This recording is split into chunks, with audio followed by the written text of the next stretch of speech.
essayer de trouver au minimum.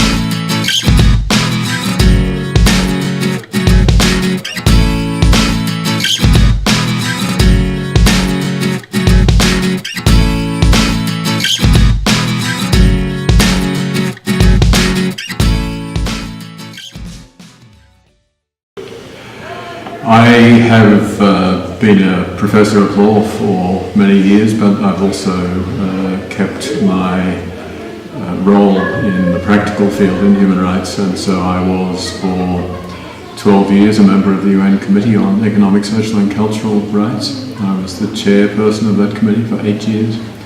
I was then legal advisor to UNICEF in drafting the Convention on the Rights of the Child.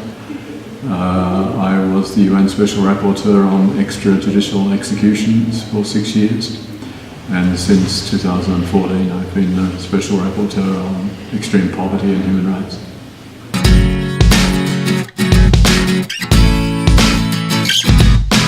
Je suis médecin, pédiatre spécialisé dans les maladies infectieuses et tropicales, et en même temps biologiste avec une thèse d'université dans le domaine de la microbiologie et de la biologie cellulaire.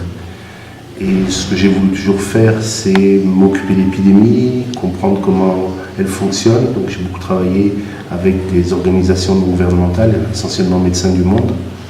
Beaucoup fait face à des épidémies de choléra en Afrique, à Goma après le génocide rwandais, aux Comores, dans l'est de la République démocratique du Congo ensuite. Et maintenant, jusqu'à il n'y a pas très longtemps, j'étais à Marseille, le directeur du laboratoire de parasitologie et de mycologie, et je viens d'être recruté à l'hôpital de la Pitié-Salpêtrière et Paris 6 pour être professeur de parasitologie là-bas et chef de service de parasitologie à l'hôpital de la Pitié-Salpêtrière. Donc maintenant, je suis un Parisien, je ne suis plus à l'OM.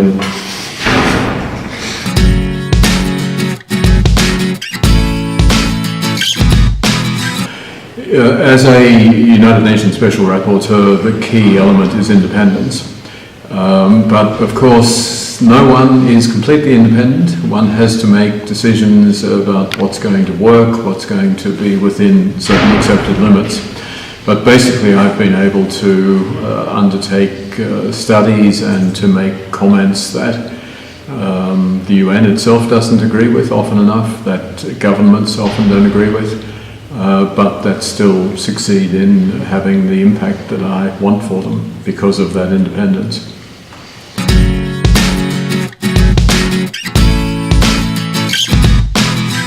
Donc l'épidémie est liée à l'arrivée d'un contingent de casques bleus venant du Népal et qui ont eu le choléra dans un corps militaire, et ensuite l'épidémie s'est propagée à la population haïtienne au travers d'un problème d'assainissement de ce camp et de la contamination d'une rivière et du principal fleuve du pays qui est le fleuve Artibonite. Donc la responsabilité de l'ONU est d'avoir ramené le choléra dans ce pays qui est à la fois extrêmement vulnérable à ce type de maladie, mais pourtant qui avait été épargné parce que finalement le microbe n'était pas là et échappé à ce genre d'épidémie.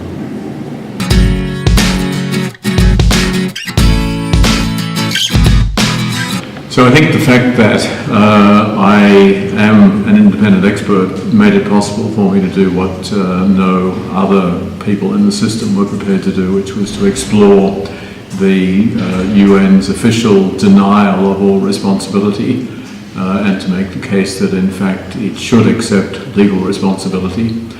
I think that the report that I issued managed to convince a great many people. Unfortunately, the Office of Legal Affairs at the UN pushed back against it, for reasons that they never explained, but just, I think, to protect the UN. I feel that this is a very big mistake. I think the UN needs to acknowledge when it's responsible and to provide appropriate remedies in those situations.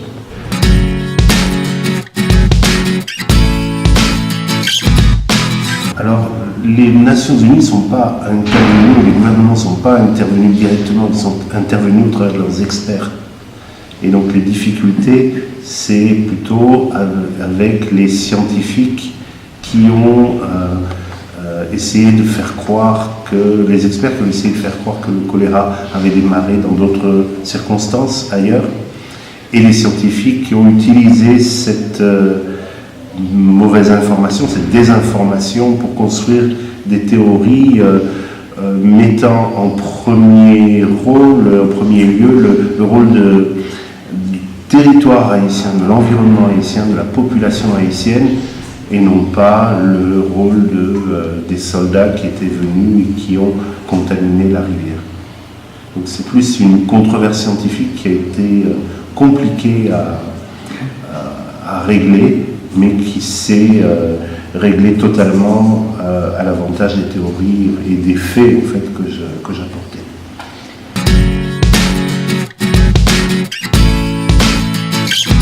The United Nations is a great organisation. It plays an indispensable role, but unfortunately it is both a bureaucracy and highly politicised. And where you have the key players who are not prepared to do the right thing, it's very hard to turn it around. So in this case, I think the legal counsel behaved extremely badly. I think also the great powers, first of all the United States, but also the other permanent members of the Security Council. And if you have those against you, then the UN often won't function either efficiently or in an open and effective manner.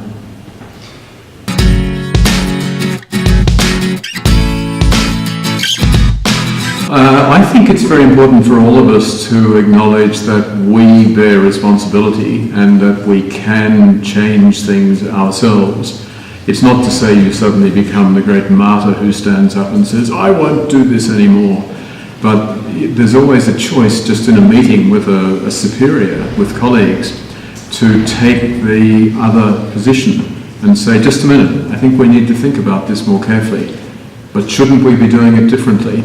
And there's always that possibility, but there's of course the temptation not to, just to go along with all of the rest. Être très observateur, ne pas écouter, ne pas rentrer dans le flux systématiquement quand on dit quelque chose, prendre du recul et savoir effectivement à certains moments dire non, je ne suis pas d'accord. Et ça ne s'est pas passé comme ça, et ça ne doit pas continuer comme ça. Savoir s'indigner, disait Stéphane Hessel, je crois que c'est un problème d'indignation de temps en temps, quand finalement une organisation, une puissance se comporte mal vis-à-vis d'une population par exemple vulnérable.